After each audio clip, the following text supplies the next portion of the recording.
दोस्तों, क्या आप जानते हैं दुनिया की सबसे तेज छुरी हमारी जबान है और दुनिया के सबसे खतरनाक हथियार हमारे शब्द है जो बिना किसी का खून बहाए लोगों को अंदर ही अंदर मार सकते हैं। हमारे शब्द हमारी ताकत हो सकते हैं, लेकिन यह हमारी सबसे बड़ी कमजोरी भी हो सकते हैं। अगर हमें नहीं पता कि कब, कहां और क्या और कितना बोलना है, यदि हम सही समय पर सही इरादे के साथ सही शब्दों का प्रयोग करते हैं तो ये हमें एक सफल व्यक्ति बनाता है। लेकिन अगर हम सही समय पर सही इरादे से सही शब्दों का इस्तेमाल नहीं करते तो ये हमारे जीवन को नर्क से बदतर बना सकता है। दोस्तों, आज हम आपको इस वीडियो में चुप रहने की शक्ति के बारे में बताने वाले हैं कि चुप रहकर कैसे हम अपने जीवन को बदल सकते हैं। दोस्तों, वीडियो को शुरू करने से पहले आपने वीडियो को लाइक और चैनल को सब्सक्राइब जरूर करें। चलिए वीडियो को शुरू करते हैं।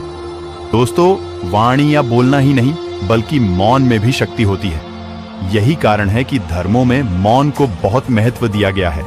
वैज्ञानिकों द्वारा भी इस बात को माना गया है कि सेहत से मौन का गहरा संबंध है और इससे मानसिक शांति मिलती है। दोस्तों, जापान में एक बहुत ही प्रसिद्ध बौद्ध भिक्षुक रहा करते थे। उनका नाम रिसाई था। रिसाई अकेले रहते थे। दुनिया के शोर शराबे से दूर जंगल में वो रहते थे और वह बड़े ही ध्यानी और प्रभु भक्त व्यक्ति थे, इसलिए वह पूरे जापान में बहुत अधिक प्रसिद्ध थे। एक दिन एक राजकुमार रिसाई के पास आया और बोला, हे प्रिय भिक्षु, मैं हमेशा थका हुआ, निराश और परेशान महसूस करता हूँ। मेरा मन बहुत अशांत रहता है। हालांकि मेरे पास सब कुछ है, दौलत, शोहरत, सुख सुविधाएं जो हर व्यक्ति चाहता है या पाने की इच्छा करता है, लेकिन फिर भी मेरे अंदर इतनी अशांति और चिंता क्यों है? रिसाई ने उसकी बात बहुत ही ध्यानपूर्वक सुनी और कुछ सोचने के बाद कहा, तुम इस प्रश्न का उत्तर जानते हो, बस तुमने कभी इस प्रश्न को हल करने की कोशिश नहीं की है। रिसाई ने आगे कहा, मैं एक रिसर्च करना चाहता हूं, क्या तुम मेरा साथ उसमें दोगे? इस रिसर्च के बाद तुम्हारे जीवन में किसी भी तरह की अशांति और चिंता नहीं रहेगी। ये बातें सुनकर राजकुमार बहुत हैरान था। उसने रिसाई से कहा, बताइए मुझे क्या करना होगा? अपने मन की शांति के लिए मैं कुछ भी करने को तैयार हूं। राजकुमार की इन्हीं बातों को सुनकर भिक्षु ने कहा, तो फिर आप अगले 15 दिन के लिए मेरे आश्रम में रहोगे और एक सामान्य व्यक्ति की तरह अपना जीवन व्यतीत करोगे, और इन 15 दिनों में तुम अकेले और चुपचाप रहोगे, जितना हो सके कम बोलोगे। राजकुमार उस भिक्षु की बातें सुनकर सहमत हो गया। पहले दिन राजकुमार को लगा कि उसका मन सामान्य से अधिक अशांत और विचलित है। उसके मन में तरह तरह के विचार आ रहे हैं और वह आम लोगों की तरह जीवन जीने में असहज महसूस कर रहा है। उसे अंदर से बोलने की इच्छा हो रही थी, लेकिन वह चुपचाप रहा। उसके मुंह से एक भी शब्द नहीं निकला। बस वह चुपचाप बैठा रहता। लेकिन रात होते होते उसे अंदर ही अंदर शांति का अनुभव होने व उसके लिए यह अनुभव अजीब था। वह खुद से पूछ रहा था कि वह अंदर ही अंदर इतना खुश क्यों है और उसकी आंतरिक बेचैनी और चिंता कम क्यों होने लगी है। अगले दिन राजकुमार अकेला चुपचाप बैठा रहा और वह प्रकृति को निहार रहा। वह पौधों को, फूलों को, आकाश में उड़ रहे पक्षियों को, वह अपने जीवन में पहली बार यह अद्भुत दृश्य महसूस कर रहा था कि उसके पास कितनी सुंदरता है।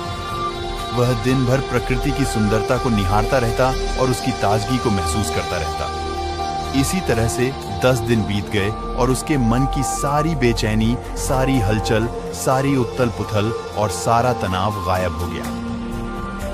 11वें दिन की सुबह राजकुमार फिर से एकांत में बैठ गया और कुछ ही मिनटों में उसकी आंखें अपने आप बंद हो गईं और वह गहरे ध्यान में चला गया।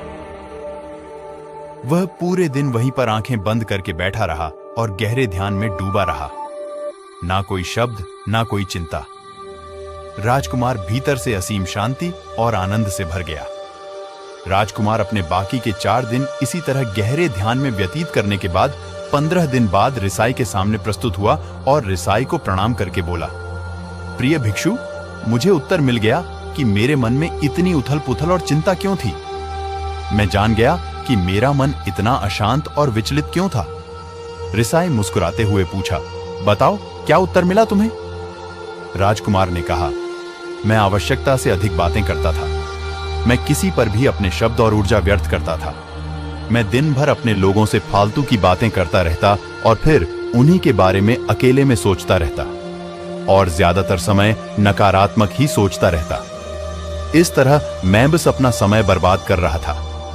ज्यादा बोलने और नकारात्मक सोचने की वजह से मेरा मन अशांत और बेचैन हो गया था और इसी वजह से मैं किसी भी काम को ठीक से नहीं कर पा रहा था, जिसकी वजह से मैं हर काम में असफल होने लगा और फिर इन्हीं लगातार मिलने वाली असफलताओं की वजह से ही मैं और भी उदास और चिड़चिड़ा हो गया।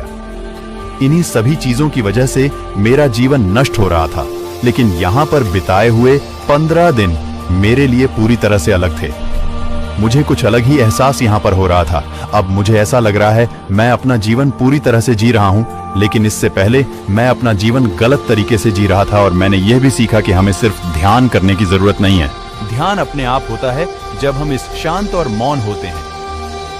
ध्यान के पिछले कुछ दिनों के दौरान मैंने जो पहली चीज सीखी वह यह है कि मनुष्य के जीवन के सबसे महत्वपूर्ण घटना स्वयं को जानना है। यह सुनकर रिसाई ने कहा, सिर्फ तुम ही नहीं, दुनिया में ज्यादातर लोग जरूरत से ज्यादा बोलते हैं। आज भी लोग ज्यादातर समय केवल एक दूसरे को नीचा दिखाने के लिए ही बोलते हैं। कुछ लोग ना चाहते हुए भी बातें करते हैं और अपना जीवन बर्बाद कर लेते हैं। रिसाई ने राजकुमार को चुप रहने का महत्व समझाते हुए कहा। एक बार गौतम बुद्ध से उनके शिष्यों ने पूछा, प्रिय बुद्ध, आप ज्यादातर समय चुप क्यों रहते हैं? बुद्ध ने कहा, क्योंकि चुप रहने से व्यक्ति अंदर से अनंत शांति की गहराइयों में होता हूं। मौन अपने भीतर उतरने की पहली सीढ़ी है।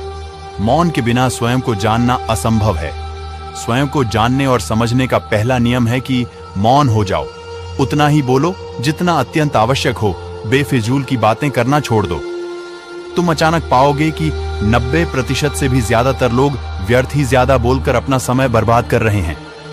ना बोलने का कोई भी नुकसान नहीं है, लेकिन यदि आप ज्यादा बोलते हैं तो आप अत्यधिक गलती कर देते हैं। अगर व्यक्ति कम बोलना शुरू कर दे दो, दुनिया की 90% मुसीबतें कम हो जाएंगी, झगड़े फसाद कम हो जाएंगे, उपद्रव कम हो जाएंगे, अदालतें कम हो जाएंगी।